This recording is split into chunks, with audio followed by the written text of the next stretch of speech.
nandito ako ngayon, still in my hometown dito sa Philippines. So, this video, isi-share ko sa inyo kung ano yung mga kaganapan again while I'm here in the Philippines doing my workshops sa iba't ibang probinsya ng Philippines. So, lately, nakikita nyo ang videos ko.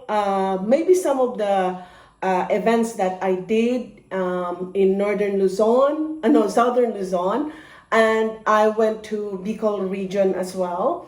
My next event, the last event that I did was for Davao City healthcare providers.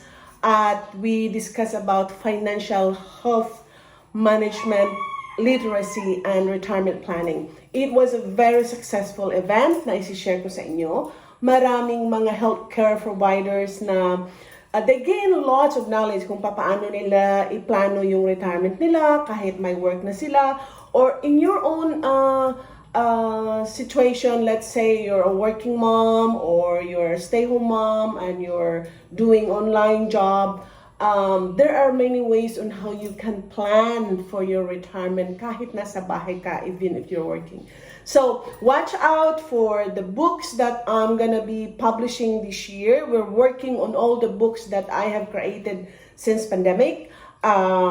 My breastfeeding books, my nursing books, my education books, my parenting books, lahat ng books about cooking, about everything, whatever you see in my YouTube channel, ay ginagawa ko yung books ko. So, keep an eye on it dahil it's gonna be, hoping may awa ang Diyos, matatapos namin lahat publishing this year sa lahat ng books. I think I'm counting about almost 38, 40 books na almost ready to get published. So, i-address ko lang ang isa sa mga questions na na-receive ko lately while I'm on tour dito sa Philippines.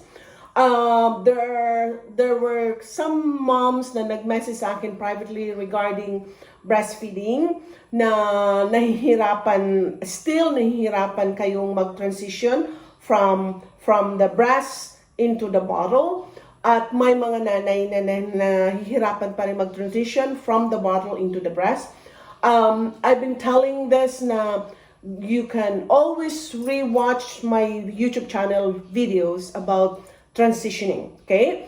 Kahit na sabihin mong past more than a year na yung video na yun, nakakatulong talaga yung mga breastfeeding tips na tinuturo ko sa inyo or bottle feeding tips na sinishare ko sa inyo on how to successfully transition your baby from the bottle to the breast or from the breast to the bottle.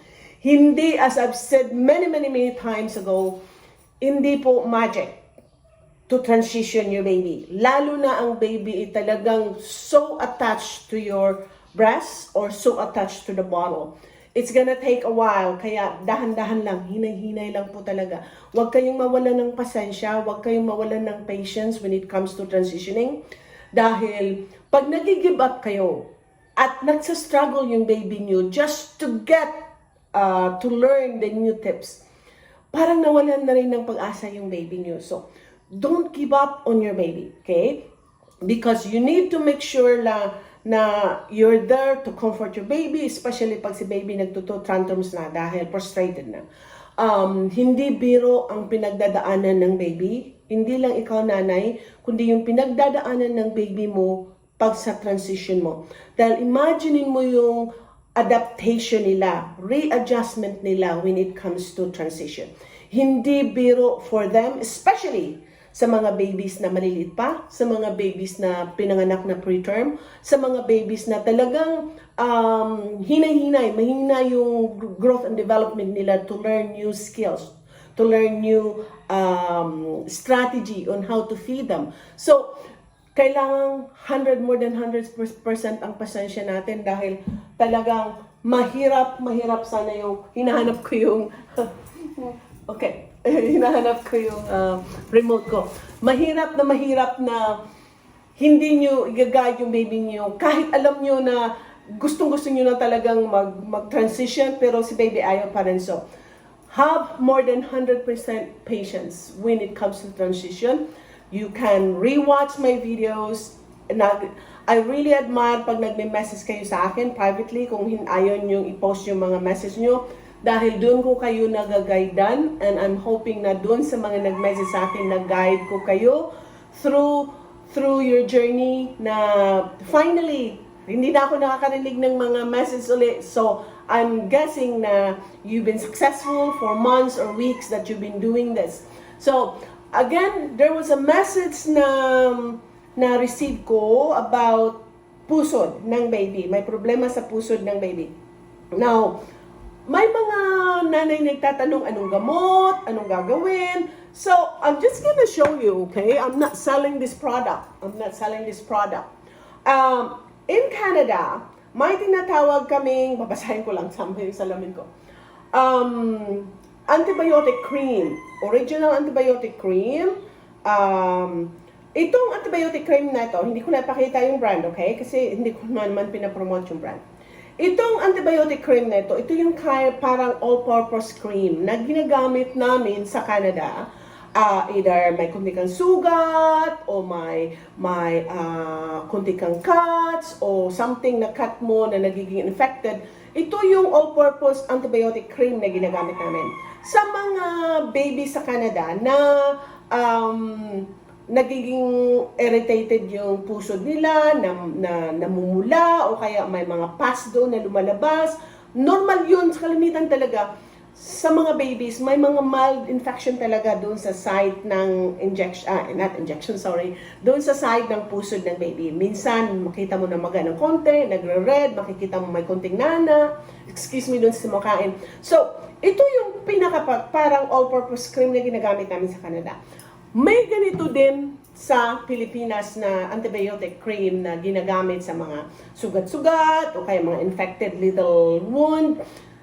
Kung mabibigyan kayo sa mga doktor na kanong klaseng antibiotic cream, hindi ko lang alam kung anong mga pangalan dito, but yun ang pinapahid namin. Not just a tiny little pahid na gagawin nyo doon sa area.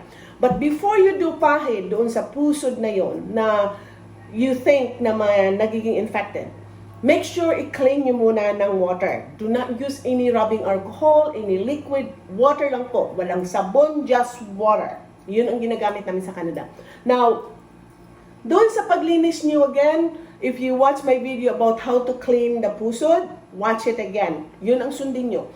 Once it's totally clean, ang gagawin nyo is dab it with cotton ball. I-dry nyo talaga around the site. I-dab nyo talaga.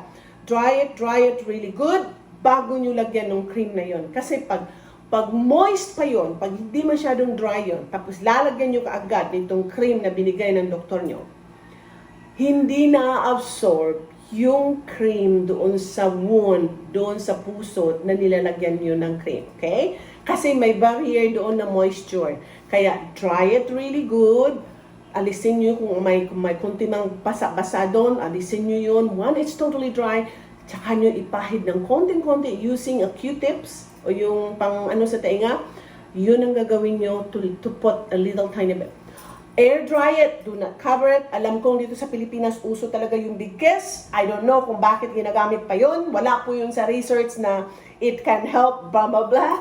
But anyway, tradisyon na natin yung mga Pilipino na gumagamit talaga ng big kiss. So, no big kiss.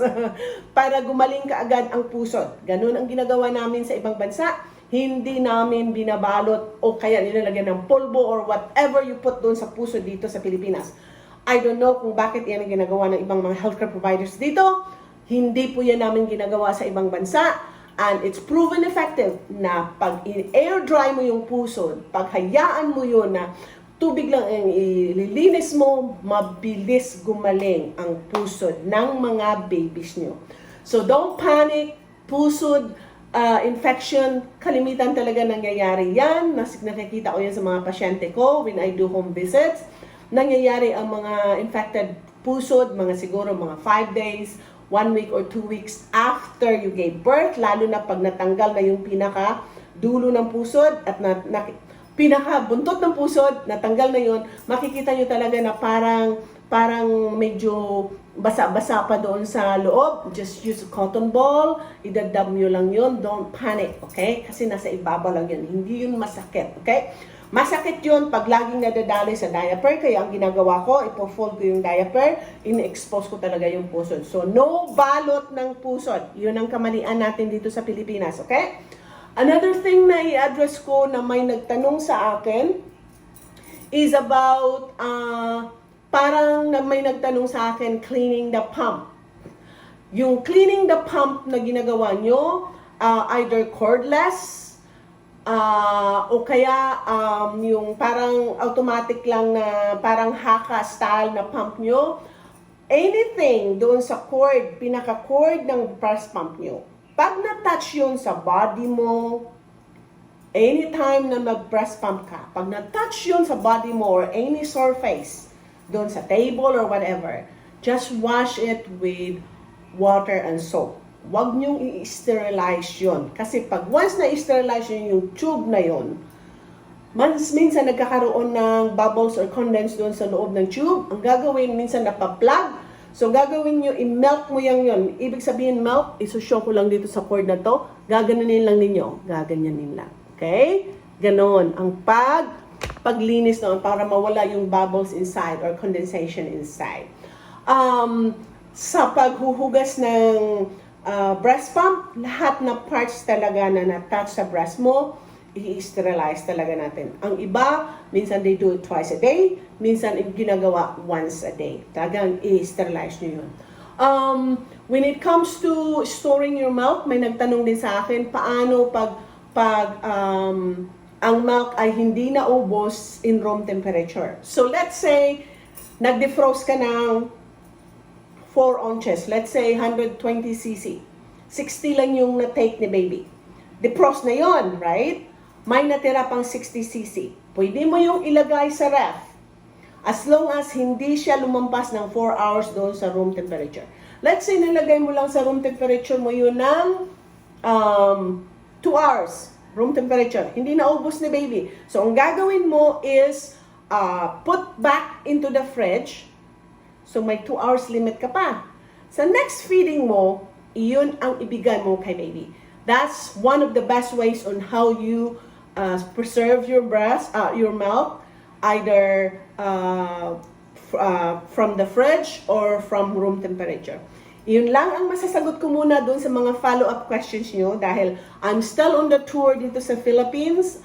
I still have so many events going on at bibigyan ko kayo ng updates sa mga events ko this coming days. So, next event gonna be in Visayas, Southern Leyte, Maasim City, with DepEd, with teachers, principals, and then another breastfeeding event after that. So, keep tuning to my YouTube channel. Hindi ko kayo ibabahain sa mga events ko dito sa Philippines, as I promise. Tuwing uwi ko dito, busy ako dahil ginagampanan ko yung tulong na pinapromise ko sa mga kababayan natin na basta makakatulong ako, especially when it comes to breastfeeding, sa mga teachers, sa mga parents, everybody. So, thanks again for watching. Keep tuning in dahil marami kayong matutunan sa akin. Again, maraming salamat sa mga new subscribers ko and my old subscribers. Alam kong nandiyan lang kayo. Thank you for supporting me.